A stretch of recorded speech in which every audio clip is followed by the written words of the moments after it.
It was really a trauma for me. So nakaka-relate ako sa mga learners na napapahiya ng mga teachers sa klase. Grade 2, nabully na naman po ako but this time ng aking mga classmates. So hindi naging masaya ang grades 1 and 2 ko.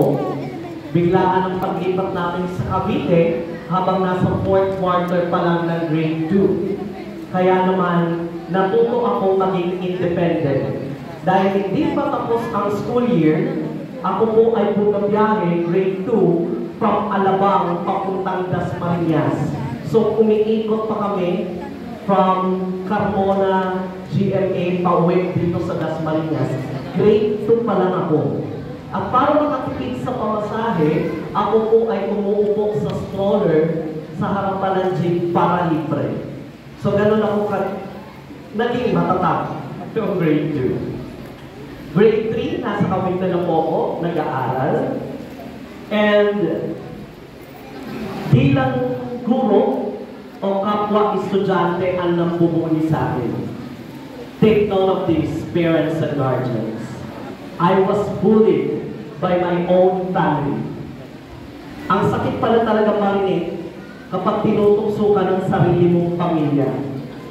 Dahil po bunso ako ay malamping, utusan ng mga mas nakakatanda, taong bahay. I did not reach their expectation of masculinity. Kaya naman they thought na bakla ako. They subconsciously trying to change you to a person you believe you're not. Because of this, na-develop po sa akin ang inferiority complex. Hindi pala simple lang ang tuksoin mo ang anak mo ng, anak, masyadong malikot. Anak, bakla ka ba? Tumatatak po yun sa isip ng bata. I was struggling to overcome this for several years. And this made me realize, ang pinakamahirap pala ay yung labanan mo ang sarili mo. The secret, focus on the positive side and be a fighter. Na siguro lahat ng nararanasan ko sa mundo ito, may purpose sila. So to overcome all of these, I performed best in my remaining elementary days up to secondary. From grade 3 to 3rd year high school, napapagod ang nanay ko sa pag-akyat at pagbaba dahil nakaka-receive po ako ng iba't-ibang recognitions. I also became the corps commander of the CAT dahil ayokong tinutukso ako ng bakla. Dahil inferior ako sa bahay, dahil nabubuli ako ng aking mga kapatid at pamilya, gusto ko superior or leader naman ako sa paaralan. Failure. Kaya lang I failed. Sabi ko nga po, akyat, panao ang aking nanay sa pagsasabit ng medalya noon. Pero noong 4th year, I failed my parents' expectation na I would graduate from high school valedictorian. Gumraduate naman ako with honors pa din. Kaso pinakahuli. Sabi ko din sa sarili ko noon, babawi ako sa college.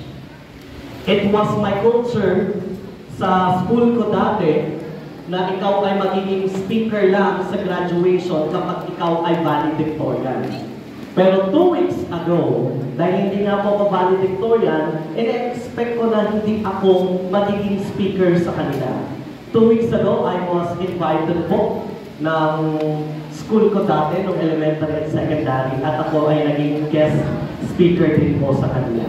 So sinira ko ang history nila na puro valedictorian na nakakapagsalita. Affirm yourself. When I was about to enter college, nagbuo ang nursing. Tandaan niyo rin po ang storyang ito, mga magulang. Dahil ang ibang kapatid ay nasa ibang bansa, sila po ang nagpaaral sa akin. Nag-nursing ako. Hindi ko to gusto. It was not my first choice. It was not my passion. But I took it. Maybe because I am flexible, or sabi ko, matapag ako. And I will always affirm myself na kaya ko ito. I believe in my ability to succeed.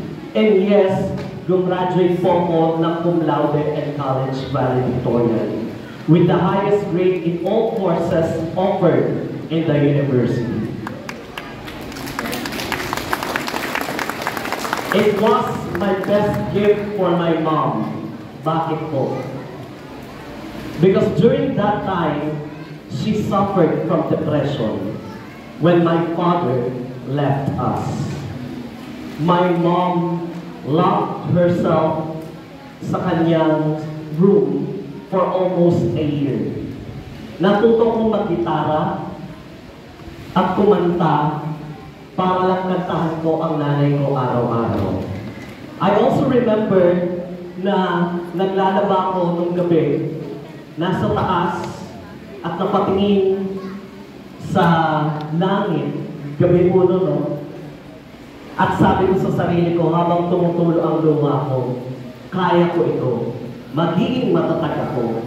Magiging successful ako. At yayaman ako. Yun ang naging kultura natin, no? Yayaman tayo. Imagine God doing good things in your life. Nakagraduate po ako.